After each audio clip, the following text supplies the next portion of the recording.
ஆன்லைனில் பார்த்து கொண்டிருக்கிறவங்களையும் அன்போடு கூட வாழ்த்துகிறேன். ஆண்டவர்கள் எல்லாரையும் ஆசீர்வதிப்பாராக. ஏசாயா தீர்க்கதரிசியின் புஸ்தகம் 41 அதிகாரம் 10 வசனம். நீ பயப்படாதே, நான் உன்னுடனே இருக்கிறேன். திகையாதே, நான் உன் தேவன். நான் உன்னை பலப்படுத்தி உனக்கு சகாயம் பண்ணுவேன். என் நீதியின் வலதுகரத்தினால் உன்னை தாங்குவேன். நான் உனக்கு சகாயம் பண்ணுவேன். சகாயம் செய்வார் என்கிற தலைப்பில் தியானித்துக் கொண்டிருக்கிறோம். ஆண்டவர் யாருக்கு சகாயம் செய்வார், எப்படிப்பட்ட சகாயங்கள் என்றெல்லாம் பரிசுத்த வேதாகமத்தில் நிறைய சொல்லப்பட்டிருக்கிறது. யோபின் புஸ்தகம் 6 அதிகாரத்தில் 13 வசனத்தில் படிக்கும்போது யோபு விதமாய் சொல்லுகிறதை பார்க்கிறோம். எனக்கு உதவியானது ஒன்றும் இல்லை அல்லவோ, சகாயம் என்னை விட்டு நீங்கிற்றே என்று அங்கலாய்க்கிறத பார்க்கிறோம். யோபுடைய வாழ்க்கையில அவன் மனிதனுடைய சகாயமும் இல்லை, தேவனுடைய சகாயமும் இல்லை என்கிறது போல ஒரு அங்கலாய்ப்போடு கூட அந்த வார்த்தை அங்க நம்ம சொல்லுகிறதை பார்க்கிறோம். அவை சில சந்தர்ப்பங்களிலே நாம் உதவியற்றவர்கள் போல உணரலாம். எந்த மனுஷனோ நமக்கு உதவிக்கு பதிலாக உபத்திரவமாக மாறுகிறது போல தெரியலாம். யோபுடைய வாழ்க்கையில் அப்படித்தான் நடந்தது. எல்லாவற்றையும் இழந்து போனான். எல்லாவற்றையும் அவன் இழந்து தனித்து விடப்பட்டான். அவனுக்கு உதவி செய்வதற்கு இப்பொழுது பிள்ளைகள் இல்லை. எதிர்கால நம்பிக்கை, ஒத்தாசை, உதவி, சகாயம் அப்படின்னு சொன்னா வயதான காலத்துல கிடைக்க வேண்டிய உதவி யாரிடத்தில் கிடைக்க வேண்டும்? பிள்ளைகளிடத்திலிருந்து எதிர்பார்ப்பார்கள். பிள்ளைகள் சகாயமாக இருப்பார்கள். அதுக்கு தான் பிள்ளைகளை பெற்று வளர்த்துவது. ஆனால் பிள்ளைகள் எல்லாம் ஒரே நாளில் மரித்து போனார்கள், ஒருவரும் இல்லை. ஆகவே பிள்ளைகளுடைய ஒத்தாசையும் சகாயமும் இனி எதிர்பார்க்க வழி இல்லை. ஆகவே சொல்லுகிறான், எனக்கு உதவியானது ஒன்றும் இல்லை அல்லவோ என்று சொல்லுகிறதை பார்க்கிறோம். உதவி செய்யக்கூடிய விதத்திலே இனி பிள்ளைகள் என்பது எனக்கு இல்லை அல்லவோ என்றவன் சொல்லுகிறதை பார்க்கிறோம். அது மட்டுமல்ல, மனைவியும் இப்பொழுது என்ன சொல்கிறாள் என்றால், நீர் தூஷித்து என்ன செய்யும், தேவனை தூஷித்து ஜீவனை விடும் என்று சொல்லுகிறாள். அப்படி என்று சொன்னால், அதாவது சரீர பிரகாரமான உதவிகள் எதிர்பார்க்கிறோம். சரீர பிரகாரமாக சரி, பிள்ளைகள் வயதான போது நமக்கு செய்கிற உதவிகளை பெரும்பாலுமான நம்ம எதிர்பார்க்கிற உதவி என்ன? அவர்களிடத்திலிருந்து கிடைக்க வேண்டிய எதிரி சரீர பிரகாரமான உதவி. நடக்க முடியாத நிலைமையில, உட்கார முடியாத நிலைமையில, படுக்கையில் ஆகிவிட்டால் யார் நம்ம பார்க்கறது? அப்ப நமக்கு ஒரு சகாயம் அப்படின்னு சொல்லும் போது எல்லாருக்கும் அவங்க பிள்ளைகளை தான் என்ன செய்யறாங்க, எதிர்பார்க்கிறாங்க. பிள்ளைகள் எனக்கு சகாயமா இருப்பார்கள். அதனால பிள்ளைகளுக்கு சொல்லுகிறேன், நீங்கள் உங்க பெற்றோருக்கு சகாயரா இருக்க வேண்டும். ஆமென்.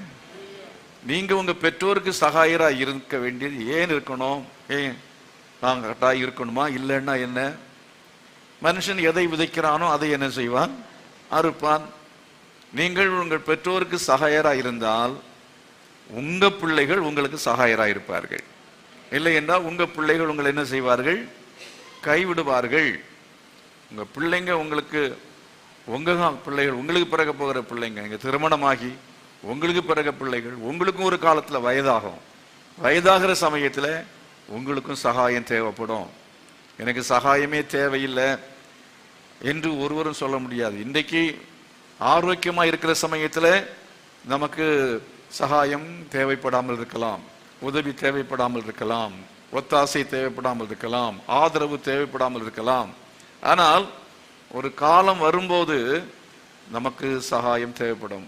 ஒரு சூழ்நிலையில நமக்கு சகாயம் தேவைப்படும். அப்படி சில சகாயங்கள், சில உதவிகள், சில ஒத்தாசைகள் நமக்கு மனிதர்கள் மூலமாக தேவைப்படுகிறது, சரீர பிரகாரமாக. இன்னொரு விஷயம் என்ன, காரியம், ஒரு சகாயம் அப்படின்னு சொல்லும்போது சரீர பிரகாரமாக உள்ள சகாயத்தை விட இன்னொரு சகாயம் இருக்கு. என்ன தெரியுமா? இந்த எமோஷனல் சப்போர்ட். எமோஷனலாக ஒருவரை நம்ம சகாயம் பண்ணுவது, அதாவது மன ரீதியாக ஒரு தனிமையா இருக்கிற ஒருவர், இந்த தனிமையில இப்போ பிள்ளைகள் எல்லாரும் மரித்து போய்விட்டார்கள். யோபுடைய பிள்ளைகள் எல்லாரும் மரித்து போய்விட்டார்கள். இப்ப மனைவி மட்டும்தான் இருக்கிறாள். இப்ப மனைவி தான் என்ன செய்யணும்? பரவாயில்ல, நம்ம தைரியமா இருப்போம், கடவுள் கைவிட மாட்டார், ஏதாவது வசனத்தை சொல்லி ஏதோ ஒரு விதத்தில் என்ன செய்யலாம்? தைரியப்படுத்தலாம். ஆனால் தைரியப்படுத்தக்கூடிய அளவில் அவளுக்கு என்ன இல்லை? தைரியம் இல்லை, பலன் இல்லை, சோர்ந்து போய்விட்டாள். அவளை எமோஷனலி, அதாவது உணர்வு ரீதியாக அவள் உடைந்து போயிருக்கிறாள். அவள் உடைந்து போயிருக்கிற சமயத்தில் அவளிடத்திலிருந்து இவனுக்கு ஒரு எமோஷனலாக உணர்வு ரீதியான ஒரு சப்போர்ட், ஒரு உதவி என்பது எதிர்பார்க்கிறதுக்கு வாய்ப்பே இல்லை. இன்னைக்கு நிறைய பேரை பாருங்க, இன்னைக்கு செய்தித்தாளில் பார்க்கறது என்னன்னா, டாக்டரை திட்டாரு, பேஷண்ட் என்ன செய்துட்டாரு, குத்திட்டாரு அப்படின்லாம் பார்க்குறோம் இல்லையா? என்ன காரணம் என்ன அப்படின்னு கேட்டா, அவங்களே பிரச்சனைக்குள்ளால இருக்கிறாங்க. அவங்களே பிரச்சனைக்குள்ள இருக்கிறாங்க. அவங்க என்ன நினைக்கிறாங்கன்னு சொன்னா, நான் பிரச்சனையில் இருக்கிறேன், அவங்க எல்லாரும் பிரச்சனையில் இல்லை அப்படின்னு நினைக்கிறாங்க. அண்ணன் நினைக்கிறாரு தம்பிக்கு ஒரு பிரச்சனையும் இல்லை, எனக்கு தான் பிரச்சனை நினைக்கிறாரு. அதே போல தம்பி என்ன நினைக்கிறாரு, எனக்கு தான் பிரச்சனை, அண்ணனுக்கு என்ன இல்லை, ஒரு பிரச்சனையும் இல்லை, அவருக்கு வீடு இருக்கு, கார் இருக்கிறது, பிள்ளைகள் இருக்கிறார்கள் என்று பல விதங்கள்லையும் அவர்கள் என்ன செய்யலாம்? வெளி தோற்றத்தில் பார்த்து பல விதமாக அவங்க நல்லா இருக்கிறார்கள், அவங்களுக்கு எந்த பிரச்சனையுமே இல்லை என்று நினைக்கலாம். ஒரு மருத்துவரை பார்க்குற சமயத்தில் மருத்துவருக்கு என்ன பிரச்சனை, எந்த குறைவும் இல்லை, அவர் நல்லா இருக்கிறார், அவருக்கு நல்ல சம்பளம் கிடைக்கும், அவருக்கு செல்வாக்கு, இப்படி எல்லாம் விதத்தை நினைக்கும் பொழுது அவங்களை குறித்து அவர்கள் நினைப்பது நன்றாக இருக்கிறார்கள், பிரச்சனை இல்லாதவர்கள். ஆனால் அவங்களுக்கும் நிறைய பிரச்சனைகள் உண்டு. அப்படி ஒருத்தர் புரிந்து கொண்டாலே என்னன்னா, அந்த உலகத்துல தேவையில்லாத பிரச்சனைகள் என்ன செய்யாது, வரவே வராது. ஒருவரை ஒருவர் புரிந்து கொள்ள வேண்டும். சில சமயத்துல நம்ம எல்லாருக்கும் பிரச்சனை இருந்தாலும் சிலர் என்னன்னா ரொம்ப ஸ்ட்ராங்கா இருப்பாங்க. கதிருக்கு ஸ்தோத்திரம். என்ன பிரச்சனை இருந்தாலும் சரி, அவங்க பிரச்சனை அவங்களோட, அதுக்காக மற்றவங்ககிட்ட என்ன செய்ய மாட்டாங்க, அதை காட்ட போகிறது இல்லை. அதை என்ன செய்ய மாட்டாங்க, அவங்ககிட்ட அந்த உணர்ச்சி வசப்பட்டு பேசுவதோ திட்டுவதோ கோவப்படுவதோ இல்லாம பல விதத்தில் அவங்களுக்குள்ளால ஒரு டென்ஷன் இருக்கலாம். யாராவது ஒருத்தர் வழியில திட்டிருப்பாங்க, வீட்டில் வரும்போது அதை காட்டுறது யார்கிட்ட காட்டுவாங்க? மனைவிட்டு தான் காட்டுவாங்க. அதுதான் பலவீனம். ஆகவே எங்கேயோ நமக்கு ஒரு ஆக்ஷன், அதுக்கு ஒரு ரியாக்ஷன் இங்கே வரக்கூடாது. நம்ம என்ன செய்ய வேண்டும் என்றால், பலனோடு இருக்கத்தக்கதாக நம்முடைய மனதுக்கு என்ன தேவைன்னா பலன் தேவை. கரங்களை வைத்து கர்த்தரை மகிமைப்படுத்துவோம். ஹல்லேலூயா. ஆகவே தான் நீங்கள் வாசிக்கும் பொழுது சங்கீதத்தின் புஸ்தகத்தில் 22:19 22ஆம் சங்கீதம் 19 28ஆம் சங்கீதம் 7வது வசனத்திலையும் படிக்கும்போது, ஆனாலும் கர்த்தாவே நீர் எனக்கு தூரமாகாதேயும், என் பலனே எனக்கு சகாயம் பண்ண தீவிரித்துக் கொள்ளும். ஆகவே நம்முடைய பிரச்சனையான நேரங்களிலே, நம்முடைய கஷ்டமான சூழ்நிலைகளிலே நமக்கு நம்மை பலப்படுத்துகிறவர் இந்த உலகத்துல வேறு யாருமே இல்லை, கர்த்தர் தான் பலப்படுத்த வேண்டும். ஹல்லேலூயா. தாவீது அவ்விதமாய் ஜெபிக்கிறான், என் பலனே எனக்கு தூரமாகாதேயும், எனக்கு சகாயம் பண்ண தீவிரித்துக் கொள்ளும் என்று சொல்லி அவன் ஜெபிக்கிறத பார்க்கிறோம். அருமையானவர்களே, உங்க வாழ்க்கையில நீங்கள் அப்படி சோர்ந்து போகும்போது, மன ரீதியாக மனதில் அந்த தைரியத்தை இழந்து போக, நீங்க இந்த 41வது அதிகாரத்தில் ஏசாயா 41 பார்க்கும்போது 10 இப்படி சொல்லுகிறார், நீ என்ன செய்யாதே, பயப்படாதே. பல சூழ்நிலை வர்ற சமயத்துல பயம் வருகிறது, திகைத்து போகிறோம், மன ரீதி தளர்ச்சி உண்டாகிறது, தளர்ந்து போகிறோம். அப்படிப்பட்ட நேரங்களில தாவீதை போல நம்ம கர்த்தரை நோக்கி நம்ம ஜெபிக்கணும். ஆண்டவரோடு கூட நம்ம இருக்கும்போது, வேத வசனத்தை நம்ம வாசிக்கும் பொழுது, வேத வசனம் நம்மை பலப்படுத்தும், தேவனுடைய வசனம் நம்மை தைரியப்படுத்தும். கர்த்தருடைய சபையிலே நம்ம வர்ற சமயத்துல இன்னைக்கு மனசுக்கு சரியில்லை, ஆகையினால நான் இன்றைக்கு வீட்டிலேயே நான் படுத்துக்கொள்கிறேன், மனசே சரியில்லை, நீ போயிட்டு வா அப்படின்னு புருஷன் மனைவி அனுப்புவார். இல்லைன்னா மனைவி சொல்லுவா, எனக்கு மனசே சரியில்லை, நீங்க சர்ச்சுக்கு போயிட்டு வாங்க அப்படின்னு சொல்லி அனுப்புவாங்க. காலைல எழும்பினோடனே எனக்கு மனசே சரியில்லை, சாயங்காலம் போகலாம் அப்படின்னு சொல்லி சாயங்காலம் போகலான்னு நினைப்பாங்க. நான் சாயங்காலம் சொல்லலாம், சரி பரவாயில்ல அடுத்த வாரம் போகலாம். ஒரு வாரத்துக்கு மேலே மனசு சரியில்லைன்னா பைத்தியம் பிடிச்சிரும். அதனுடைய மனம் என்கிறது பாதிக்கப்பட்டால் அதுதான் கடைசியில் பைத்தியமாக மாறக்கூடியது. பல வாரங்கள் மனதிலேயே வைத்து அந்த அழுத்தம் கடைசியில் நம்ம வாழ்க்கையில் மிகுந்த கேடை வருவிக்கும். ஆனால் அப்படின்னால நாம் இந்த உலகத்தில் நமக்கு பிரச்சனைகள் வரும் பொழுது, பாரங்கள் வரும் பொழுது, கஷ்டங்கள் வரும் பொழுது கர்த்தர் நோக்கி ஜெபிக்கணும். ஆண்டவரே எனக்கு பலனாய் எனக்கு சகாயம் பண்ணுவீராக, என்னை பலப்படுத்தும் என்று சொல்லி கேட்க வேண்டும். கர்த்தர் மகிமைப்படுத்தும். ஹல்லேலூயா.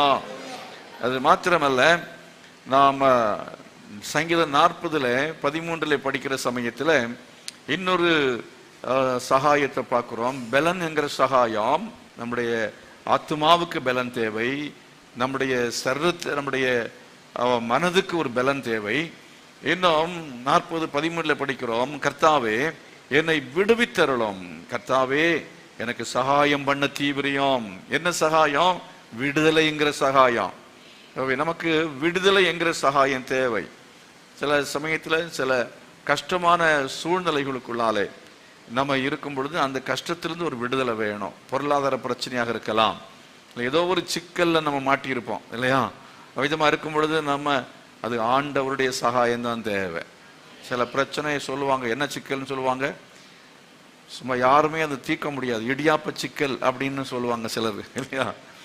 அதாவது எந்த விதத்தில் பார்த்தாலும் நம்ம அதை சால்வ் பண்ணவே முடியாது, நம்மளால சால்வ் பண்ணவே முடியாது. யாரும் வந்து தலை போட்டாலும் மனித மூளைக்கு அப்பாற்பட்ட ஒரு பிரச்சனையா இருக்கும். அந்த நேரத்தில் அதை விடுவிக்கக்கூடியவர் கர்த்தர் ஒருவர் தான். ஆண்டவர்கிட்ட நம்ம ஜெபம், ஆண்டவரே எனக்கு ஒரு சகாயம் தேவை. என்ன சகாயம்?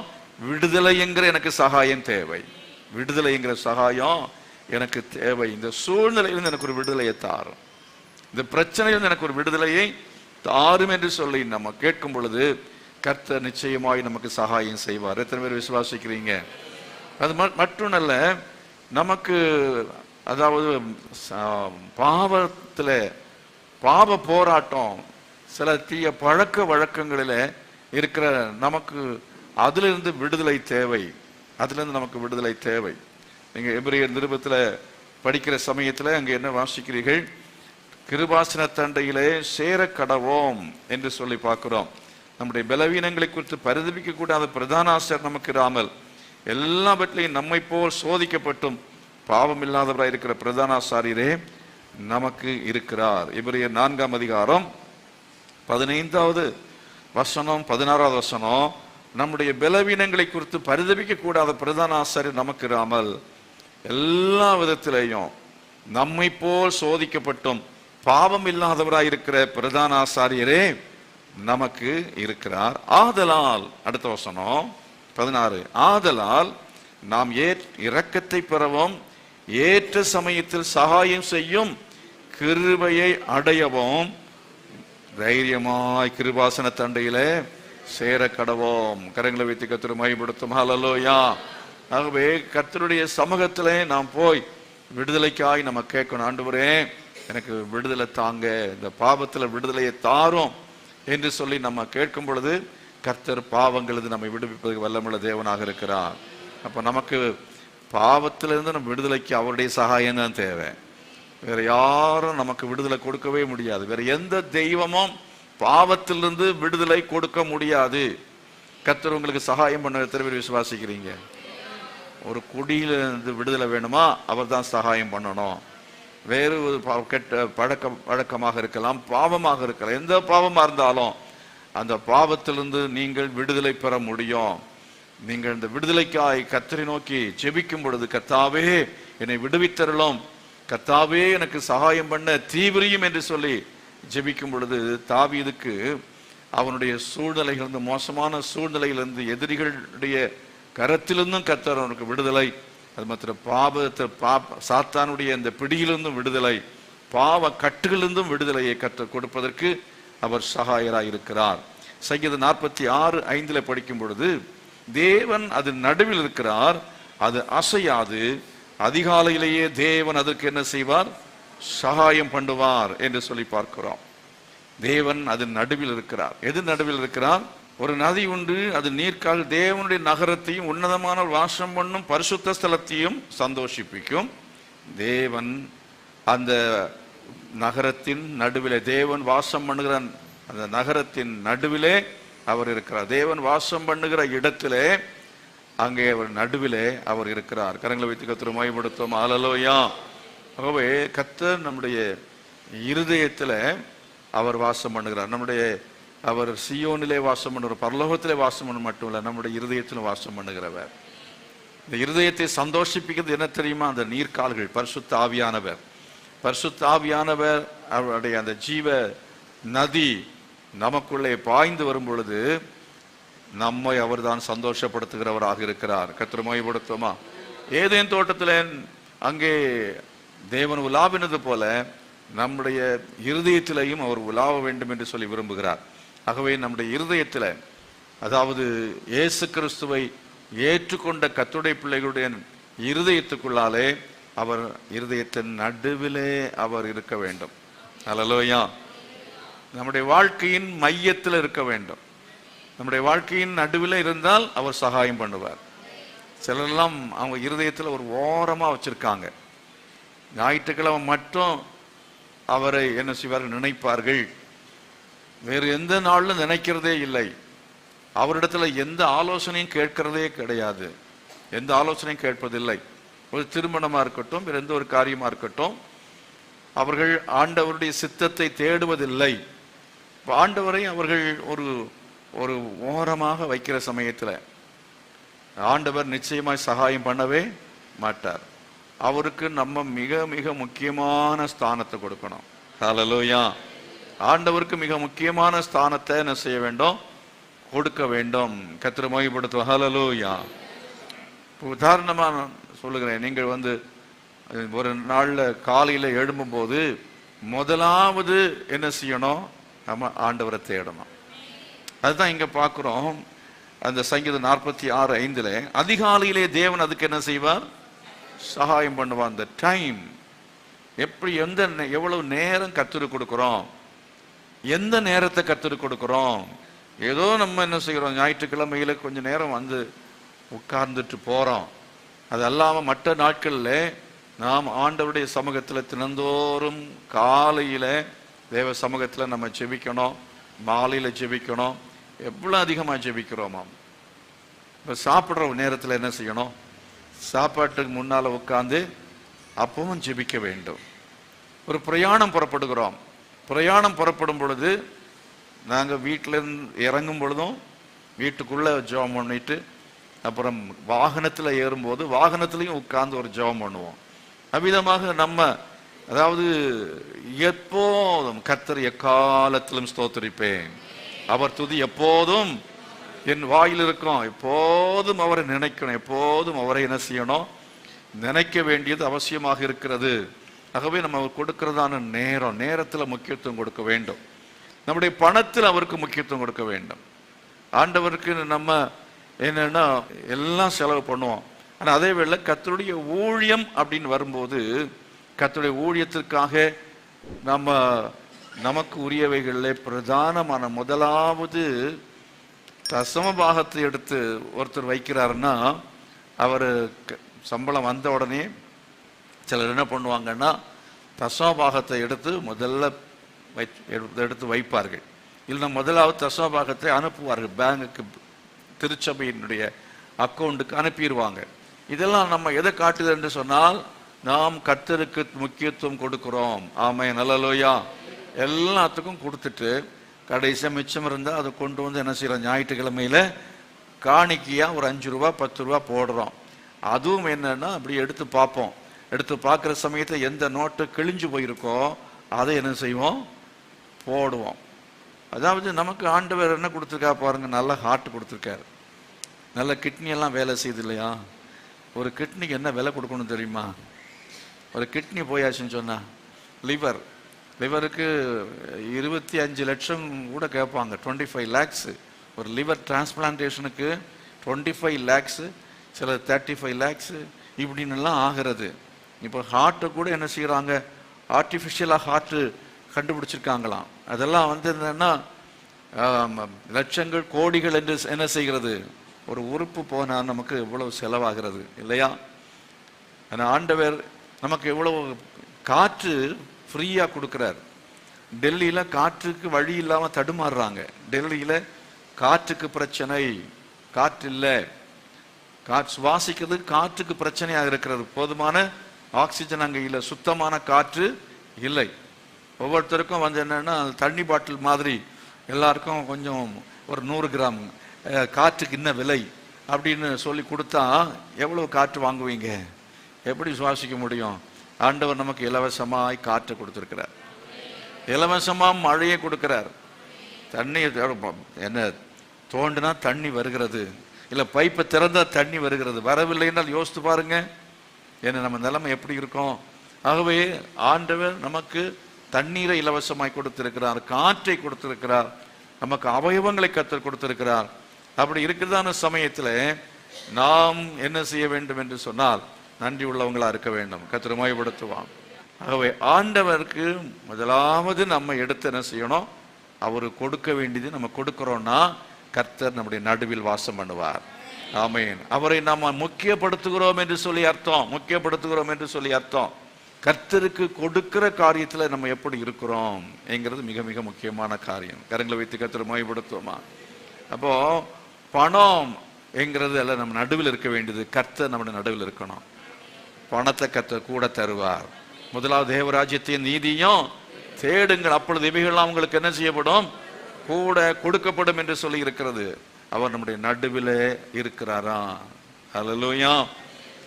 நம்ம வாழ்க்கையில நம்ம அவரை நடுவிலே வைத்துக் கொள்ள வேண்டியது அவசியம். நம்முடைய வாழ்க்கையின் நடுவில் அவர் இருக்க வேண்டும். இன்னும் அந்த வசனத்துல இருந்து நம்ம என்ன பார்க்கிறோம்னு சொன்னா, கர்த்தர் தேவன் நடுவில் இருக்கிறார் என்று சொல்லி இருக்கிறது. யாருடைய நடுவில் இருப்பார்?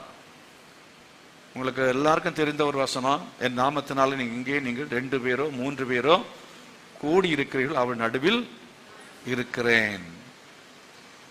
நீங்கள் 2 பேரோ 3 பேரோ கூடி இருக்கிற இடத்துல சொன்னா உட்கார்ந்து நம்ம கதை பேசுற இடத்துல, இல்லைன்னா சும்மா தேவையில்லாத காரியங்களையும் பேசி அரட்டை அடிக்கிற இடத்துல என்று நினைத்து விடக்கூடாது. 2 பேர் 3 பேர் கூடி விட்டால் அங்கே இருக்கிறார் என்பதல்ல. நம்ம கூடி என்ன செய்ய வேண்டும், ஜெபிக்க வேண்டும். 2 இல்லைன்னா 3 பேர் கூடி ஜெபிக்கிற அந்த ஜெபம், அந்த ஜெபிக்கிற இடத்துல கர்த்தர் இருப்பார். ஆமென். ஜெபிக்கிறவர்கள் மத்தியிலே கர்த்தர் இருப்பார்.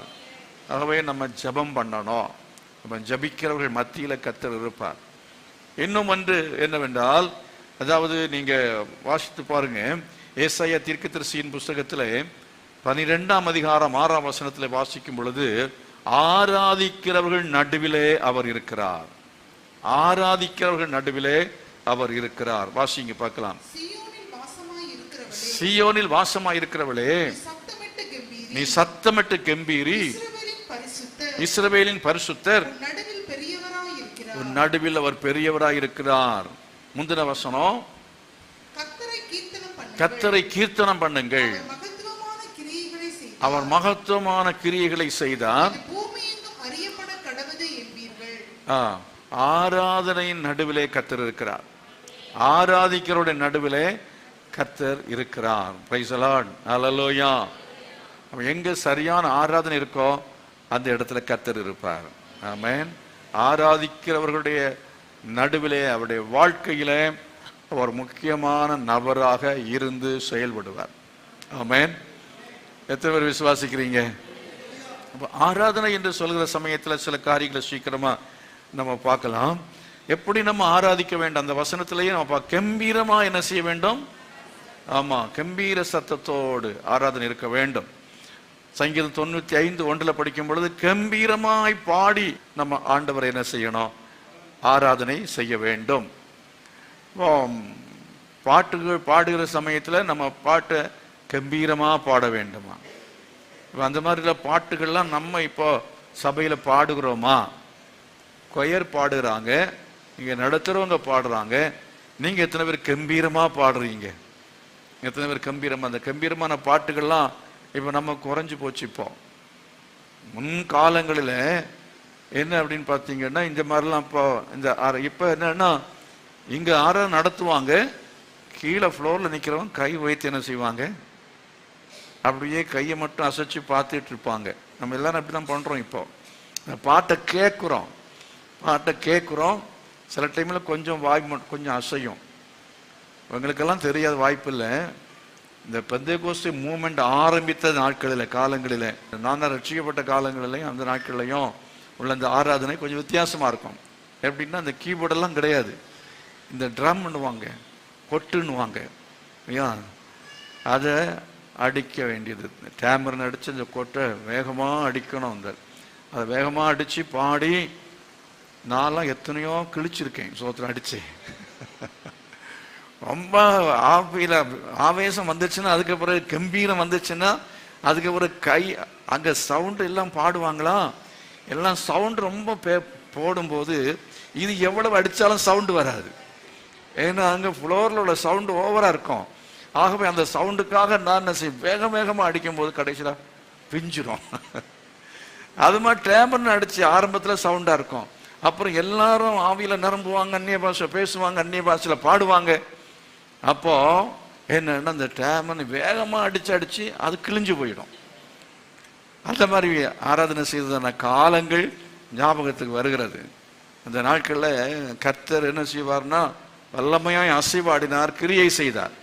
பேய் பிசாசெல்லாம் ஓடும், அற்புதங்கள் நிறைய நடக்கும், தீர்க்க தரிசன வரம் கிரியை செய்யும், பெரிய காரியங்களை கர்த்தர் செய்தார். கர்த்தரை மகிமைப்படுத்துவோமா? அந்த நாட்களில் பெந்தேகோஸ்தே ஆரங்க சத்தம் போடுறாங்கன்னு சொல்லி கல்லெடுத்து அடித்தாலும், பெந்தேகோஸ்தே சபைகள் தான் உலகத்தில் வேகமாக வளர்ந்து பெருகி அது உலகமெல்லாம் என்ன செய்திருக்கிறது, இன்றைக்கு அது வியாபரித்து இருக்கிறது. கர்த்தரை மகிமைப்படுத்தாலோயா. அந்த நாட்களில் பெந்தேகோஸ்தே சபைன்னு சொன்னால் கேவலமாக பேசுவாங்க. ஆனால் இப்போ பெந்தேகோஸ்தே சபை எல்லாரும் ஏற்றுக்கொள்ள ஆரம்பிச்சுட்டாங்க. இப்போ எல்லாருக்கும் தெரிகிறது, இந்துக்களுக்கும் கூட தெரிகிறது, இவங்க ஒரு குரூப், பெந்தேகோஸ்தேன்னு ஒரு கிறிஸ்தவரில் ஒரு குரூப் இருக்கிறாங்க அப்படின்னு எல்லாருக்குமே தெரிகிறது.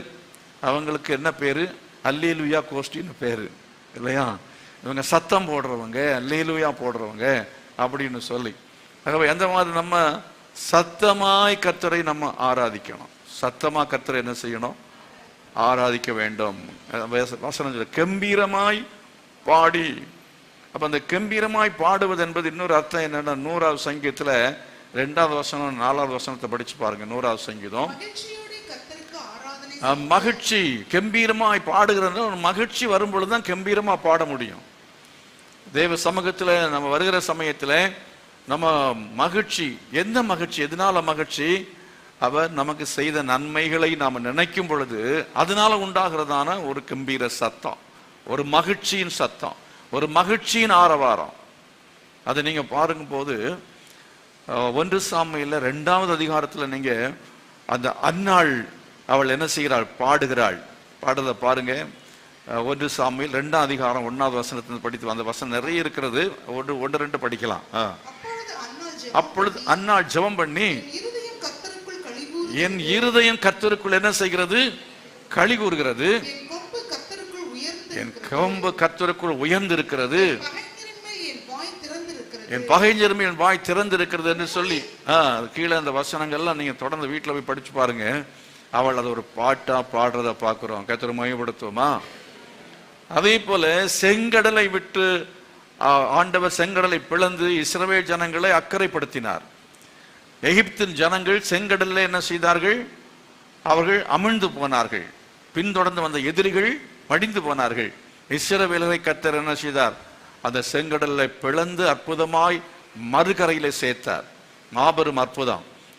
அடுத்த கரையில போய் அவர்கள் என்ன செய்தார்கள், தேவனை பாடினார்கள். யார், மிரியாம் என்ன செய்தான், தம்புருவை எடுத்து அவர்கள் என்ன செய்தார்கள், அங்கே பாடினார்கள். படிச்சு பாருங்க அந்த பாட்டு, அந்த வசனத்தை. யாத்திராகமம் 15:1 இருக்கிறது. மோசேயும் இஸ்ரவேல் புத்திரரும் கர்த்தரை புகழ்ந்து பாடின பாட்டு, கர்த்தரை பாடுவேன், அவர் மகிமையாய் வெற்றி சிறந்தார். அது வீட்டில் போய் படித்து பாருங்க. இதெல்லாம் வேதத்தில் அநேக பாட்டுக்கள் பாடின சந்தர்ப்பங்கள் என்னவென்றால், கர்த்தர் வெற்றியை கொடுத்த பொழுது, ஆண்டவர் அற்புதங்களை செய்த பொழுது, அவர்களுக்குள்ள அந்த மகிழ்ச்சியினால சந்தோஷத்தோடு என்ன செய்தார்கள், அவள் சத்தமாய் பாடினார்கள். ஹல்லேலூயா. அதாவது ஆலயத்துக்கு அஸ்திவாரம் போடும் பொழுது ஜனங்கள் ஆர்ப்பரித்தார்கள் என்று சொல்லப்பட்டது. சந்தோஷம். இவ்வளவு நாள் இடிந்து கடந்த ஆலயம் அஸ்திவாரம் போடப்படுகிறது. அதே போல கட்டி முடிக்கும் பொழுது அப்பொழுதெல்லாம் அவர்கள் ஆர்ப்பரித்தார்கள். சந்தோஷம், மகிழ்ச்சி. இப்ப நான் கேட்கிறேன், இந்த மகிழ்ச்சி எல்லாம் இப்ப நம்மகிட்ட இங்க இருக்கா? இல்ல. அந்த சத்தம் எல்லாம் இங்க இருக்கா? இல்ல. அது எங்க இருக்கு? கிரிக்கெட் மைதானத்துல இருக்கிறது. அங்க இருக்கிற ஆட்கள் பாருங்க, என்ன சந்தோஷம், என்ன ஆர்ப்பரிப்பு, எவ்வளவு பயங்கரமா கூச்சல் போடுவாங்க, அவ்வளவு சத்தம். ஏன்? எதனால? எப்போ அவங்க அணி ஒரு விக்கெட் வீழ்த்திட்டாங்கன்னா, ஒரு கோல் போட்டுட்டாங்கன்னா உடனே என்ன செய்வான்? இருக்க மாட்டான், எழும்பி என்ன செய்யறான்? சத்தம் போடுறத பார்க்கிறோம். அப்படிதானே? அதே மாதிரி நம்ம சபையிலையும் ஆண்டவர் எதிர்பார்க்கிறார். ஆமென். அல்லேலூயா. நம்ம சபையில ஆண்டவர் எதிர்பார்க்கிறார். எழும்பி என்ன செய்யணும்? கர்த்தரை மகிமைப்படுத்தணும். கர்த்தரை சத்தமாய் பாடக்கூடிய ஒரு அனுபவம் நம்முடைய சபையில கர்த்தர் தருவாராக. கேளுங்க, ஆண்டவரே, நான் அப்படி சத்தமாம துதிக்கத்தக்கதாக எனக்கு ஆவியில ஒரு விடுதலையை தாருன்னு சொல்லி கேட்கணும். டெலிவரன்ஸ் இன் தி ஸ்பிரிட். நம்ம சத்தமா அவரை துதிக்க முடியலன்னா அர்த்தம் என்னன்னா, நம்முடைய ஆவியில என்ன இல்லை? விடுதலை இல்லை என்று அர்த்தம். ஆவியில விடுதலை இல்லைன்னு சொல்லி அர்த்தம். ஆகவே நம்ம சத்தமாய் துதிக்கிறதுக்கு பிராக்டிஸ் பண்ணணும். ஸ்தோத்திரம். அல்லேலூயா. எங்க பிராக்டிஸ் பண்றது? யாரும் இல்லாத இடத்துல நீங்க உட்கார்ந்து நல்ல சத்தமா என்ன செய்யுங்க? துதிங்க. இந்த 2-3 பேர் சேர்ந்து நல்லா சத்தமா அந்த ஆண்டவரை துதித்து நம்ம அப்படியே அவரை பாடி அவரை மகிமைப்படுத்தி ஆர்ப்பரித்து அந்த ஒரு ஆர்ப்பரிக்கிற அனுபவம், கம்பீரமாய் துதிக்கிற ஒரு அனுபவத்தை கர்த்தர் நமக்கு தர வேணும். நம்முடைய சபைகளுக்கு அதை திரும்ப தர வேணும். ஹல்லேலூயா. நம்ம சத்தமா பாடுறது அவமானமா நினைக்கவே கூடாது. கர்த்தரை துதிப்பதை அவமானமாய் நினைக்கவே கூடாது. ஹல்லேலூயா. தாவீதின் குமாரனுக்கு ஓசன்னா என்று சொல்லி துதித்தார்கள், சத்தமிட்டார்கள். அப்பொழுது சீஷர்கள் என்ன செய்தார்கள்? அதட்டினார்கள். சத்தம் போடாதுங்கன்னு சொன்னாங்க. ஆனா இயேசு என்ன சொன்னார்கள்? நீங்கள் கூப்பிடாவிட்டால் கல்லுகள் கூப்பிடும் சொன்னார். நீங்கள் கூப்பிடாவிட்டால் கல்லுகள் கூப்பிடும் என்று சொன்னார். அப்போ ஆண்டவர் அதை விரும்புகிறார். அப்படிதான் அர்த்தம். சத்தமா நம்ம துதிக்கிறத கர்த்தர் என்ன செய்கிறார்? அவர் விரும்புகிறார். இஸ்ரவேல் ஜனங்கள் என்ன செய்தாங்க? எரிகோவை சுற்றினார்கள். பெரிய ஒரு தடை, முன்னேறி போக முடியவில்லை. மதில் முன்னால இருக்கிற எரிகோவின் மதில் அங்கே இருக்கிறது. அப்படி இருக்கிற சமயத்திலே அந்த மோசையை சொன்னான், என்ன செய்யுங்க?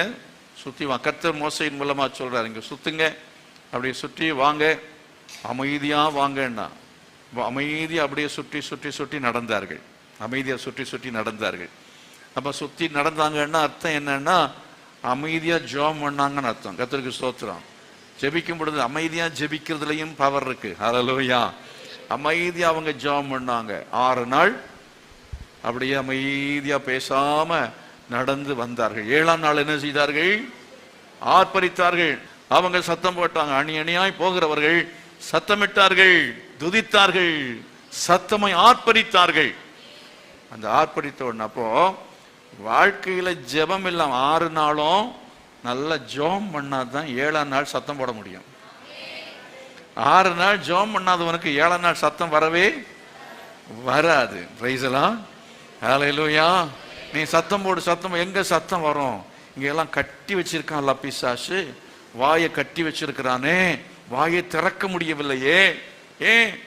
உங்க வாழ்க்கையில 6 நாட்கள் நீங்க என்ன செய்யணும்? நம்ம எல்லா நாளும் நம்ம ஜெபிக்கணும். யாருக்கு ஜெபம் இருக்கிறதோ, ஜெப ஜீவியம் இருக்கிறதோ, அவர்கள் சத்தமாய் கர்த்தரை துதிக்க முடியும். சத்தமாய் துதிக்கிறதுக்கு அது அவர்கள் துதிக்கிறவர்கள் விடுதலை பெற்றவர்கள் என்று அர்த்தம்.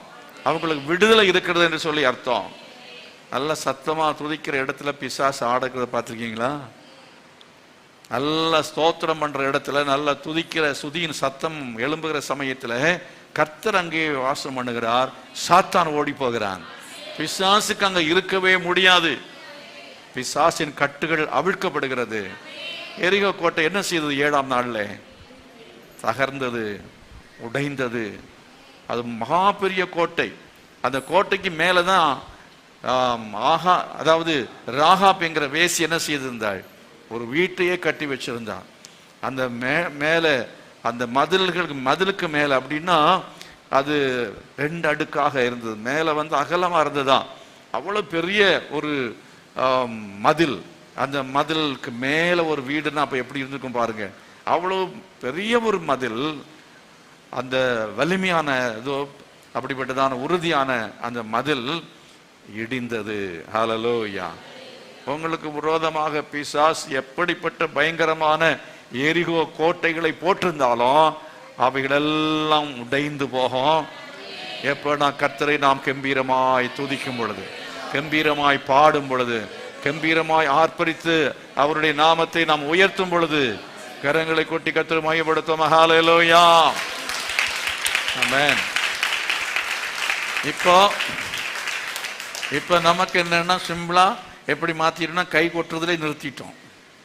இப்போ நம்ம என்னன்னா சத்தத்தை நீங்க சத்தமா துதிங்கன்னு சொல்லி நடத்துறவங்க எல்லாம் சொன்னாலும் சத்தம் என்ன செய்யாது, வராது.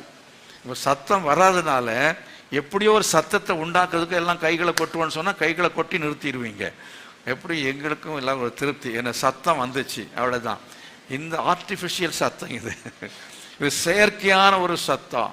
இது செயற்கையா இல்லை, உண்மையா நீங்கள் சந்தோஷத்தோடு கர்த்தர் எனக்கு அற்புதங்களை செய்தார், ஆண்டவர் எனக்கு அதிசயங்களை செய்தார் என்று சொல்லி சத்தமா அவரை துதிக்க வேண்டும், அவரை நாம் மகிமைப்படுத்த வேண்டும். ஹல்லேலூயா. தாவீதின் குமாரன் எனக்கு இறங்கும் சத்தமா ஜெபம் பண்ணா. மற்றவர்கள் ஜனங்கள் என்ன அதட்டினார்கள். அப்போ அவன் இன்னும் அதிக சத்தமா என்ன செய்தானா, அவன் ஜெபித்தான், அவன் தேவனை நோக்கி கூப்பிட்டான் என்று சொல்லி பார்க்கிறோம். சில சமயங்களிலே நாம் சத்தமாய் கூப்பிடுங்க போது கர்த்தர் நமக்கு பதில் கொடுக்கிற தேவனாக இருக்கிறார். ஆகவே பெந்தேகோஸ்தே சபைனாலே சத்தம் போடுகிற சபை. கர்த்தருக்கு ஸ்தோத்திரம். ஏன்னா அந்த சத்தத்தில் என்ன இருக்கிறது, வல்லமை இருக்கிறது. ஹல்லேலூயா. ஆகவே அருமையானவர்களே, நீங்கள் கம்பீரமா பாடணும், சத்தமா துதிக்கணும். 95ஆம் சங்கீதத்தில் 2ஆம் வசனத்தை படித்து பாருங்கள். 95:2. துதித்தலுடனே அவர் சந்நிதிக்கும்பாக வந்து சங்கீதங்களால் அவரை ஆர்ப்பரித்து பாட கடவோம். எப்படி பாட வேண்டும், ஆர்ப்பரித்து பாட கடவோம். நின்றுட்டு நம்ம பாடுறதுல இப்ப எல்லாம் ஆர்ப்பரித்து என்ன செய்யல, பாடல. நம்ம ஆர்ப்பரிக்க வேண்டும். விடுதலையான இடத்துல போய் நம்ம விடுதலையாக நம்ம ஆராதிப்பதற்கான இடம் இருக்கும்போது அவைகளை பயன்படுத்திக் கொள்வது தவறே கிடையாது. வீட்டில் இந்த வசனத்தெல்லாம் நான் சொன்னதுனால நீங்கள் போய் அங்கே போய் ஆர்ப்பரிச்சிங்கன்னு வச்சிங்க, வீடை காலி பண்ண சொல்லிடுவான். அதுவும் நம்ம என்ன செய்யணும், கவனிக்க வேண்டும். ஞானமாக எங்கே ஆர்ப்பரிக்கணுமோ அங்கே என்ன செய்யணும், ஆர்ப்பரிக்க வேண்டும். எப்போ ஆர்ப்பரிக்கணுமோ அப்போ நம்ம ஆர்ப்பரிக்க வேண்டியது அவசியமாக இருக்கிறது. சங்கீதம் 5ஆம் சங்கீதத்தில் 6வது வசனத்தை வாசித்து பாருங்க. 95ஆம் சங்கீதம் 6வது வசனம். நம்மை உண்டாக்கின கர்த்தருக்கு முன்பாக நாம் பணிந்து குனிந்து முழங்காற்படியிட கடவோம் வாருங்கள். பணிந்து குனிந்து என்ன செய்யணும், முழங்கால் படி போட்டு கர்த்தரை நம்ம ஆராதிக்கணும். இப்ப அது நமக்கு இருக்கா? அப்ப நம்ம பெந்தேகோஸ்காரங்களா? பெந்தேகோஸ்காரன் தான், சத்தம் இருக்கு. ஆனா என்ன இல்லை, முன்னாலெல்லாம் பெந்தேகோஸ்தே சபையில பாய் போட்டிருப்பாங்க. நம்ம இங்க பாய் தான் போட்டிருந்தோம். ஆரம்ப நாட்களிலே இருக்கைகள் கிடையாது, பாய் தான் போட்டிருந்தோம். ஆனா நான் என்ன சொல்றேன் அப்படின்னா, நம்ம சில வாய்ப்புகள் கிடைக்கும் போது உபவாச ஜபத்துக்கு வர சமயத்துல உபவாச ஜபத்துல வந்து என்ன செய்யலாம், கீழே முழங்கால் போட்டு என்ன செய்யலாம், ஆராதிக்கலாமே. அது மாதிரி ஜபக்குழுவில் நீங்க என்ன செய்யலாம், முழங்கால நின்று என்ன செய்யலாம், ஆராதிக்கலாமே. இப்போ முழங்கால் படிக்கிட்டு கர்த்தர் என்ன செய்யணும், ஆராதிக்க வேண்டும். பணிந்து குனிந்து முழங்கால் படியிட கடவோம் வாருங்கள். இஸ்லாமியர்கள் தொழுகை செய்வாங்க. கவனிச்சிருக்கீங்களா? எத்தனை பேர் கவனிச்சிருக்கீங்க? எல்லாம் கவனிச்சிருக்கீங்க. எப்படி என்ன செய்வாங்க, நின்று ஆராதிப்பார்களா? இல்லை, முழங்கால் மண்டி போட்டு ஆராதிப்பாங்க. அதாவது மண்டிட்டு அவங்க நெற்றி என்ன செய்யணும், தரையில படணும். அப்படியே ஒரு முறை அல்ல, பல முறை என்ன செய்வார்கள், அப்படியே அதை நமாஸ் பண்றது சொல்லுவாங்க இல்லையா, அப்படியே நெற்றி தரையில படும்படியாக குனிந்து மறுபடியும் மண்டிட்டு மறுபடியும் அப்படியே மண்டிட்டு இருப்பாங்க. அதுதான் பணிந்து குனிந்து முழங்கால் படியிடுதல். அது அவன் செய்கிறான், நம்ம செய்ய. நிறைய காரியங்கள் இப்போ நம்மகிட்ட இல்லை, அதெல்லாம் வேற யாரோ அதை செய்கிறாங்க, நம்ம அதெல்லாத்தையும் விட்டுட்டோம். ஆகவே அவ்விதமான காரியங்களை செய்வோம் என்றால் கர்த்தர் நம்முடைய நடுவிலே அவர் வாசம் பண்ணுவார். ஆமென். அவர் நம்முடைய நடுவில் அவர் இருந்து சகாயம் செய்வார். எத்தனை பேர் விசுவாசிக்கிறீங்க? ஹல்லேலூயா. ஆகவே நாம தேவ சமூகத்திலே ஜெபிக்கும் பொழுது கர்த்தர் நமக்கு சகாயராய் அவர் இருப்பார். ஆராதிக்கும் பொழுது கர்த்தர் நமக்கு எப்படி இருப்பார்? அவர் சகாயராய் அவர் இருப்பார். அது மாத்திரமல்ல, முதல்ல சொன்ன யோபுடைய வாழ்க்கையில அவனுக்கு கர்த்தர் ஏற்கனவே சகாயராக அவர் இருந்தார். அவன் கர்த்தர் சகாயராக இருந்த அந்த நாட்களிலே அவனுக்கு ஏராளமான என்ன இருந்தது? ஆடு மாடுகள் இருந்தது, அதே போல அவனுக்கு ஆஸ்திகள் இருந்தது. அது எல்லாத்துக்கும் காரணம் என்ன அப்படின்னு சொன்னா, ஆண்டவர் அவனுக்கு சகாயராய் அவனுக்கு இருந்தார் என்று சொல்லுகிற அதே வேளையில அவன் கையினால நல்ல உழைக்கவும் செஞ்சான். கர்த்தருக்கு ஸ்தோத்திரம். அந்த யோபு ஒரு சோம்பேறி அல்லவே இல்லை. அவன் நன்றாக உழைக்கிறவன், அவன் நன்றாக வேலை செய்கிறவன், அவ்விதமாக திட்டமிட்டு நன்றாக வேலை செய்கிறவன். அப்படிப்பட்டவனுக்கு கர்த்தர் சகாயராய் இருந்தார்.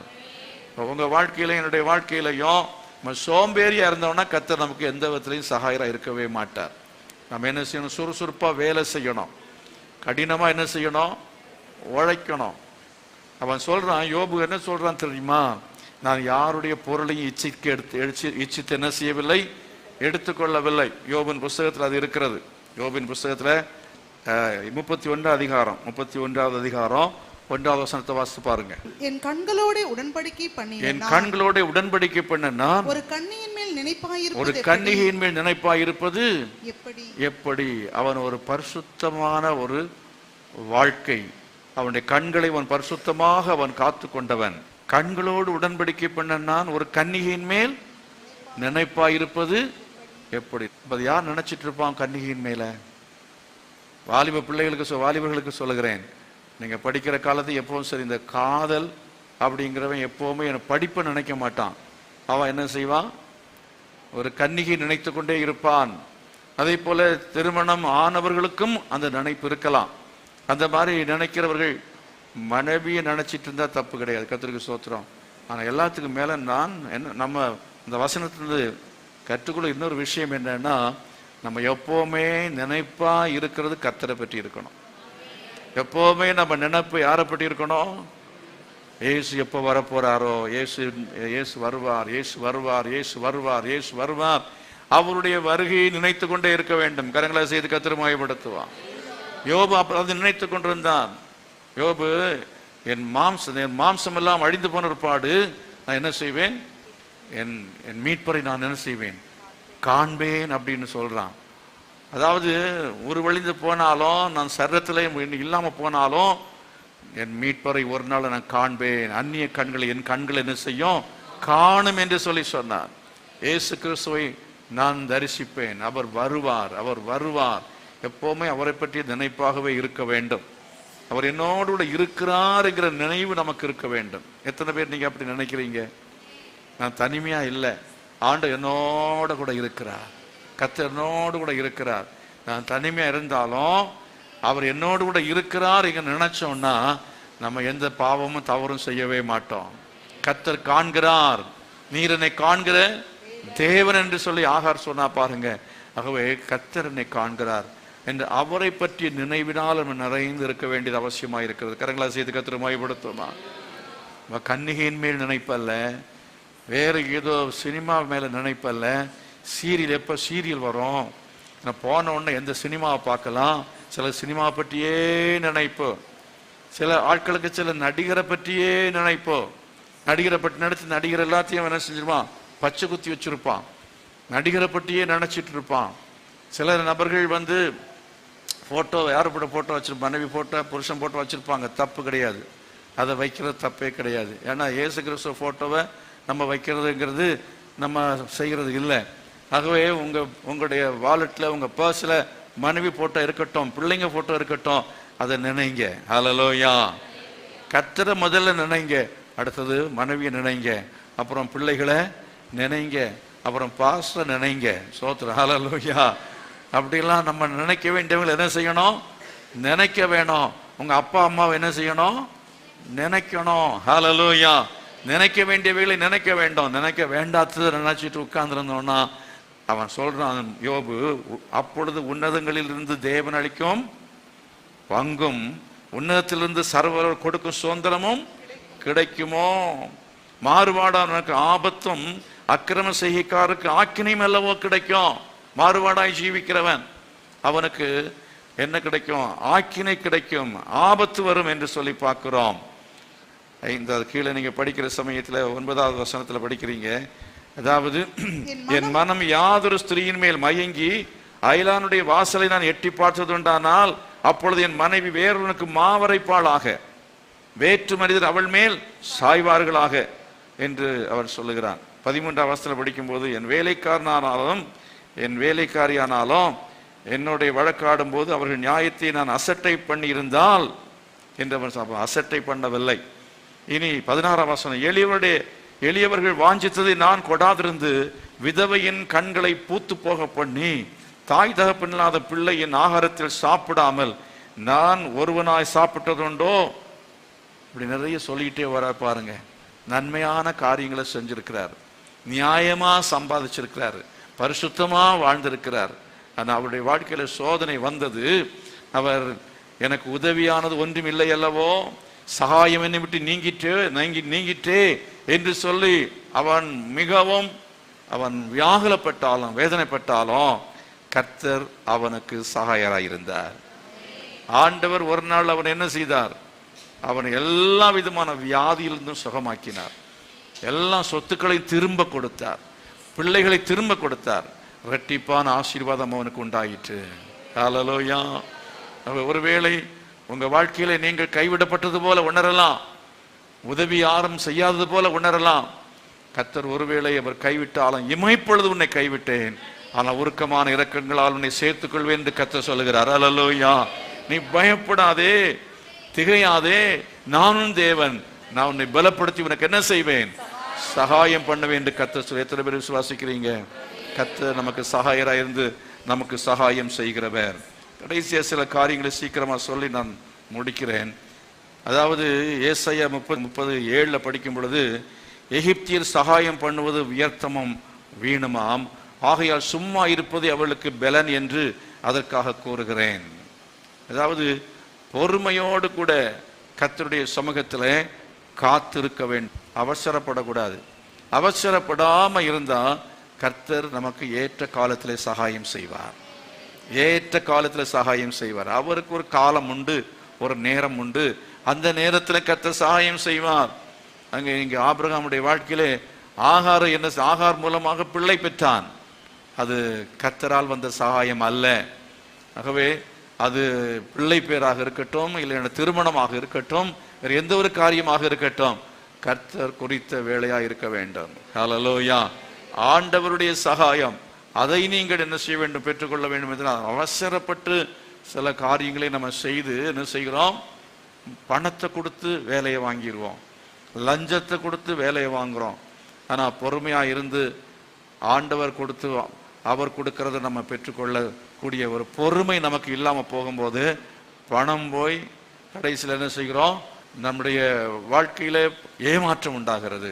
அப்படி இல்லாம நம்ம கர்த்தரை சார்ந்து கொண்டு நம்ம பொறுமையா இருப்போம் என்று சொன்னால் கர்த்தர் ஏற்ற வேளையில் நமக்கு சகாயம் செய்வார். காலதாமதமாக என்பதற்காக நம்ம அவசரப்படவே கூடாது. இரண்டாவதாக ஏசாயா 41:10 நம்ம படித்தோம் அல்லவா, பயப்படக்கூடாது. நம்ம பயப்படக்கூடாது.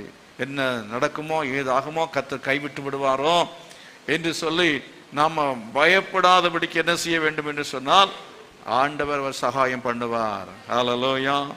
கர்த்தர் சகாயம் பண்ணுவார் என்று நாம் அவரை சார்ந்து இருக்க வேண்டும். விசுவாசித்து நாம் காத்திருக்க வேண்டியது அவசியமாக இருக்கிறது. இன்னும் நீங்கள் மூன்றாவதாக புலம்பல் 4:17 படிக்கும் பொழுது நம்முடைய தவறுகளை உணர்ந்து சகாயத்தை எதிர்பார்க்க வேண்டும். சகாயத்தை எதிர்பார்க்கிறோம், ஆனால் நம்முடைய தவறுகளை என்ன செய்வதில்லை? நான் உணர்வதில்லை. புலம்பல் 4:17 என்ன சொல்கிறது? இன்னும் எங்களுக்கு சகாயம் வரும் என்று நாங்கள் வீணா எதிர்பார்த்ததுனாலே எங்கள் கண்கள் பூத்து போயின. ரட்சிக்க மாட்டாத ஜாதிக்கு எதிர்பார்த்து கொண்டிருந்தோம் என்று சொல்லி அங்கே அவர்கள் புலம்புகிறதை பார்க்கிறோம். அப்படி புலம்பி பிரயோஜனம் இல்லை. வீணாய் எதிர்பார்த்ததுனால என் கண்கள் பூத்து போயிட்டு வீண் அல்லவே அல்ல. என்ன செய்யணும்? கர்த்தர் ஜெபத்துக்கு பதில் தருவார். ஆண்டவர் அவர் சகாயம் பண்ணுவார். நம்ம பாட்டில் நம்ம என்ன செய்யணும்? நம்ம தவறுகளை உணர்ந்து இஸ்ரவேல் ஜனங்களுக்கு கர்த்தர் சகாயம் பண்ணாமல் கைவிட்டார். அப்பொழுதுதான் எரேமியா தீர்க்கதரிசியின் மூலம் அந்த புலம்பல் பாடப்படுகிறது. அவ்விதமாய் ஆண்டவரை குறை சொல்லி பிரயோஜனம் இல்லை. கர்த்தர் எனக்கு ஒன்றும் செய்யவில்லை அப்படின்னு குறை சொல்லி கொண்டிருக்காமல் நம்ம வாழ்க்கையில தவறுகளை திருத்திக் கொள்ள வேண்டும். பாவங்களுக்கு நம்ம மனம் திரும்பணும். அவ்விதமாய் நம்முடைய பிழைகளை நம்ம உணர வேண்டும். உணர்ந்து ஆண்டவரே உமக்கு புரியமில்லாத காரியங்கள் எதிர்ந்தாலும் என்னை சரிப்படுத்திக் கொள்கிறேன் என்று சொல்லி சரிப்படுத்திக் கொள்ளும் பொழுது கர்த்தர் நமக்கு சகாயம் பண்ணுவார். அதைத்தான் நாம் எங்க படிக்கிறோம்? யோபுடைய வாழ்க்கையிலையும் படிக்கிறோம். அவன் உத்தமன் தான், சன்மார்க்கன் தான். ஆனாலும் கர்த்தர் எதிர்பார்த்த சில அளவில் அவனுடைய சில காரியங்கள் இல்லை. கர்த்தர் அவன் ரெண்டிப்பாய் ஆசீர்வதிக்க வேண்டும் என்றால், கர்த்தர் அவனுக்கு இதுவரையிலும் செய்த சகாயத்தை விட அவனுக்கு இன்னும் ஆண்டவர் பெரிதான சகாயத்தை செய்ய வேண்டும் என்றால், பெரிதான சகாயம் என்ன தெரியுமா? உங்களை பரலோகத்தில் கொண்டு போய் சேர்க்க வேண்டியது. நம்மை பரலோகத்தில் கொண்டு போய் சேர்க்க வேண்டியது. ஆடு மாடு எல்லாமே அவனுக்கு இருந்தது. ஆஸ்திகள் நமக்கு இருக்கலாம். உலக பிரகாரம் ஆஸ்திகளை பெற்றுக்கொள்கிற சகாயம் அல்ல. இந்த சகாயத்துக்கு மேலாக பரலோகத்தில் நம்ம போய் சேரணும்னா நம்மை கர்த்தர் பொன்னாக புடமிடுவார். நம்மை பொன்னாக புடமிடுவார். சோதனைக்கு கர்த்தர் அனுமதிப்பார். அப்படி சோதனைக்கு அனுமதிக்கும் பொழுது நாம் நம்மை ஆராய்ந்து பார்க்க வேண்டும். அது எப்போ ஆராய்ந்து பார்த்தான்? கடைசி அதிகாரத்தில் சொல்லியிருக்க யோபின் புஸ்தகத்தில், அங்கே அவன் தன்னை தூசி என்று அருவருத்து, நான் என்னுடைய சுயநீதியை நான் வெறுக்கிறேன். அவன் தன்னை நீதிமான் என்று நினைத்து கொண்டிருந்தான். சுயநீதியில கட்டப்பட்டிருந்தான். சில சமயத்தில் நம்ம அவ்விதமாக நினைச்சிட்டு இருப்போம், நான் நல்லா தான் இருக்கிறேன், எந்த பாவமும் இல்லை. அவன் சொல்ற வார்த்தைகள்லாம் பார்த்தீங்கன்னா, என்ன நான் தப்பு செஞ்சேன், நான் ஏதாவது தவறு செஞ்சேனா, அதெல்லாம் சரியா தானே பண்றேன் அப்படின்னு சொல்லி கொண்டு இருந்தான். சில சமயம் நாம அப்படி ஜெபம் பண்றோம் இல்லையா? ஆண்டவரே நீ ஏன் எனக்கு உதவி செய்ய மாட்டேங்கிறீரு? தசமபாகம் கொடுக்குறேன், நான் காணிக்க கொடுக்குறேன், ஞாயிற்றுக்கிழமை ஆலயத்துக்கு போறேன். ஆண்டுடைய பார்வையில இன்னும் நாம் என்ன செய்ய வேண்டும்? குறைவற்றவளாய் மாற வேண்டும் என்று கர்த்தர் விரும்புகிறார். அவர் எதிர்பார்க்கிற அளவுக்கு நாம் சுத்த பொன்னாக மாற வேண்டும் என்று கர்த்தர் எதிர்பார்த்து நம்மை அவர் சில சமயத்தில் சாத்தானுக்கு ஒப்பு கொடுப்பார். ஆனாலும் ஆண்டவன் அழிப்பதற்கல்ல, உங்களை கர்த்தர் பரலோகத்தில் கொண்டு போய் சேர்க்க வேணும். பரலோகத்தில் கர்த்தவங்களை கொண்டு போய் சேர்க்கிறது தான் பெரிய சகாயம். பெரிய சகாயம் நம்ம பரலோகத்துக்கு போய் சேர வேணும். பரலோகத்துக்கு கொண்டு போய் சேர்க்கறதுக்கு வேற எந்த தெய்வமும் கிடையவே கிடையாது. ஏசு ஒருவர் தான் நம்மை பரலோகத்தில் கொண்டு போய் சேர்க்கிறவர். எத்தனை பேர் விசுவாசிக்கிறீங்க? ஆண்டோடைய கரங்களை ஒப்பு கொடுங்க. ஆண்டவரே, நீர் என்னை பரலோகத்தில் கொண்டு போய் சேர்க்கிறது தான் என்னுடைய வாழ்க்கையில் செய்கிற பெரிய சகாயமா நான் எதிர்பார்க்கிறேன். நீர் என்னை பரலோகத்தில் கொண்டு போய் சேர்ப்பதற்காக எவ்வளவு என்னை புடமிட்டாலும் சரி, என்னுடைய வாழ்க்கையில் எவ்வளவு சோதனைகளை அனுப்பினாலும் சரி, கர்த்தாவே நான் பொன்னாக நான் மாற வேண்டும். என் விசுவாசத்தில் வளர்ச்சி அடைய வேண்டும். கர்த்தாவே, நான் என் சுயநீதியிலே அல்ல, உம்முடைய நீதியிலே நான் ஆண்டவரே பெருகத்தக்கதாக என் வாழ்க்கையை ஒப்பு கொடுக்கிறேன் என்று சொல்லி நம்ம ஒப்பு கொடுக்க வேண்டியது அவசியமாக இருக்கிறது. தேவ சமயம் எல்லாரும் எழுப்பி நிற்போமா? எல்லாம் எழுப்பி நின்று கர்த்தருடைய சமூகத்தில் கேட்போம். ஆண்டவரே, நீர் எனக்கு சகாயர், உம்முடைய சகாயத்தை நான் பெற்றுக்கொள்ள விரும்புகிறேன். யோபுடைய வாழ்க்கையில அவனுக்கு கர்த்தர் சகாயத்தை அவர் செய்தார். உங்க வாழ்க்கையில் என்னுடைய வாழ்க்கையிலையும் அவர் சகாயராக அவர் இருப்பார். ஆமென். ஒருவேளை உதவி செய்யாதது போல உங்களுக்கு இருக்கலாம். ஆண்டவர் எனக்கு எந்த உதவியும் செய்யவில்லை, எல்லா வாசலும் அடைத்து விட்டார், எல்லா வாசலும் அடைக்கப்பட்டிருக்கிறது போல உணர்ந்து கொண்டிருக்கிற தேவனுடைய பிள்ளையே, கர்த்தர் ஏற்ற காலத்தில் அவர் சகாயம் செய்வார். ஏற்ற காலத்தில் உன் வியாதிகளை கர்த்தர் மாற்றுவார். உன் வியாதியை நீக்கும்படிய சுகம் அளிக்கும் ஒரு சகாயத்தை அவர் செய்வார். ஓ ஹல்லேலூயா. எந்த டாக்டராலையும் உன்னை சுகமாக்க முடியவில்லை, ஆனால் கர்த்தருடைய கரத்தை நீட்டி உனக்கு அவர் சுகப்படுத்துவதற்கு வல்லமையுள்ளவராக இருக்கிறார். அவர் உனக்கு உன்னுடைய வைத்தியராய் அவர் சகாயம் பண்ணுவார். ஆமே, அவர் நல்ல வைத்தியராக உனக்கு உதவி செய்வார். எத்தனை பேர் விசுவாசிக்கிறீங்க?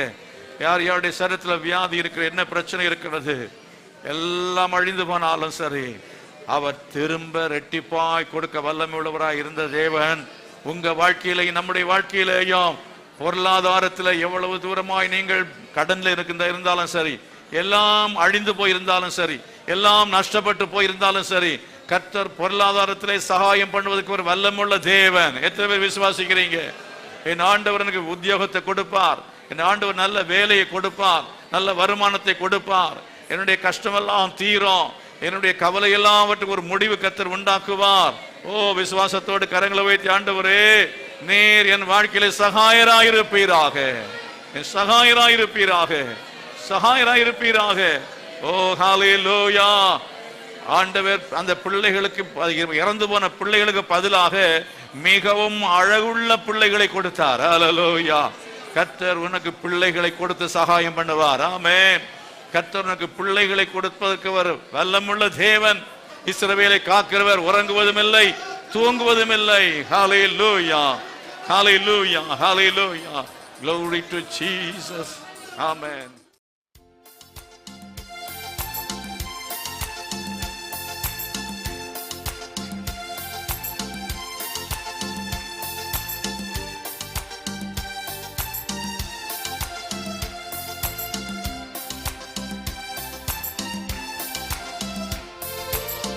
கர்த்தராம் இயேசுவை துதிப்போம், கர்த்தராம் இயேசுவை துதிப்போம். கரம் குவித்தவரை என்றென்றுமே, கரம் குவித்தவரை என்றென்றுமே. கர்த்தராம் இயேசுவை துதிப்போம், கர்த்தராம் இயேசுவை துதிப்போம்.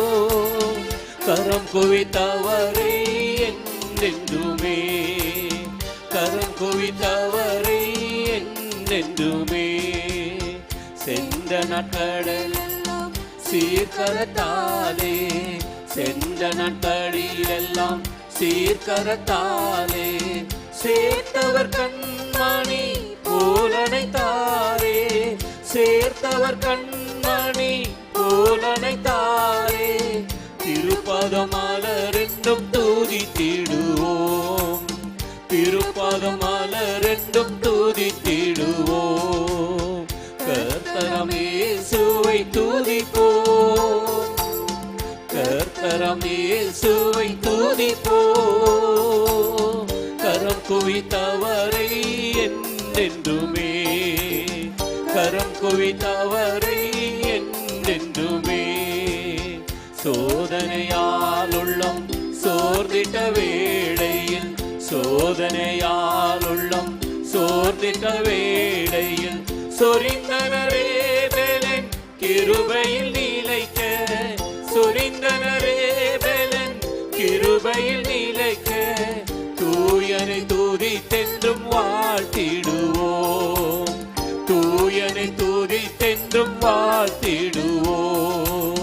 கர்த்தராம் இயேசுவை துதிப்போம், கர்த்தராம் இயேசுவை துதிப்போம். கரம் குவித்தவரை என்றென்றுமே, கரம் குவித்தவரை என்றென்றுமே. பாதையில் பாடுகள் பழுகிய நேரத்தில், பாதையில் பாடுகள் பழுகிய நேரத்தில். ஆதரித்தாரவர் வார்த்தையின் பலத்தால், ஆதரித்தாரவர் வார்த்தையின் பலத்தால். ஸ்நேகத்தின் ஆழத்தை நினைத்திடுவோம், ஸ்நேகத்தின் ஆழத்தை நினைத்திடுவோம்.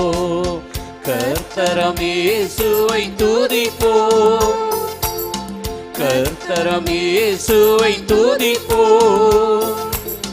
கரம் குவித்தவரை என்றென்றுமே, கரம் குவித்தவரை என்றென்றுமே. பாரங்களால் உள்ளம் பதைத்திட்ட வேளையில், பாரங்களால் உள்ளம் பதைத்திட்ட வேளையில். ஆற்றினாரே அன்பின் தூதுகள் அளித்தே, ஆற்றினாரே அன்பின் தூதுகள் அளித்தே.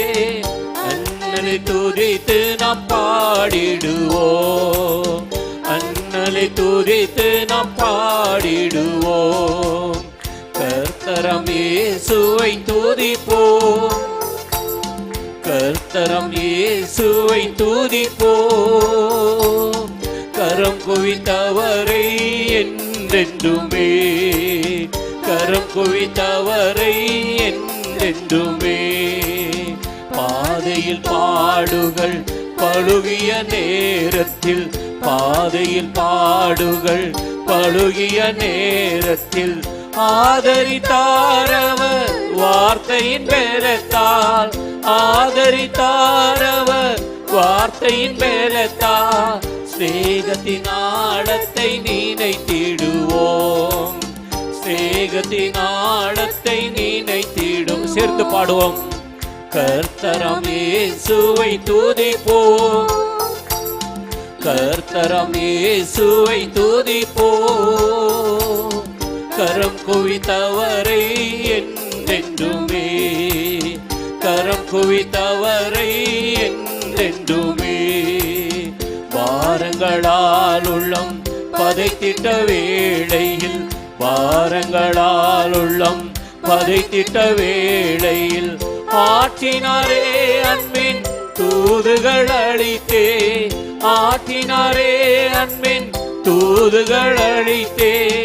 அண்ணலை துதித்து நாம் பாடிடுவோம், அண்ணலை துதித்து நாம் பாடிடுவோம். கர்த்தரம் இயேசுவை துதிப்போம், கர்த்தரம் இயேசுவை துதிப்போம். கரம் குவித்தவரே என்றென்றுமே, கரம் குவித்தவரை என்றென்றுமே. தேவையோடு வந்திருக்கிறேன், கரங்களை உயர்த்தி காண்பீங்க. பல தேவையோடு வந்திருக்கிறேன், பிரச்சனையோடு வந்திருக்கிறேன். தகப்பனே, கரங்களை உயர்த்தி நம்முடைய பிள்ளைகளுக்காக ஜெபிக்கிறேன். பலவிதமான கர்த்தாவே, கஷ்டமான சூழ்நிலையில ஆண்டவரே நம்முடைய சமூகத்தை நாடி வந்திருக்கிற நம்முடைய பிள்ளைகளை நீர் தொட வேண்டும். வியாதிகள் பலவீனங்கள் இருந்தால் எல்லாம் நீங்கும்படியாய் ஜெபிக்கிறோம். பொருளாதாரத்தில் கர்த்தாவே கஷ்டப்படுகிற மக்களுக்கு நீர் வழிகளை திறப்பீராக, வாசல்களை திறப்பீராக, வேலை வாய்ப்புகளை கொடுப்பீராக. தடைப்பட்ட திருமணங்கள் நடக்கட்டும் ஆண்டவரே, புத்திர வாக்கியங்கள் கிடைக்கட்டும் கர்த்தாவே. ஓ ஹல்லேலூயா. கர்த்ததாமே நம்முடைய பிள்ளைகளுடைய வாழ்க்கையில அதிசயங்களை செய்யுங்க, அற்புதங்களை செய்யுங்க, வியாதியை சுகமாக்குங்க கர்த்தாவே. உமக்கு சொந்த வீடு வாசல்களை கர்த்தர் ஏற்படுத்தி கொடுக்கும்படியாய் ஜெபிக்கிறோம்.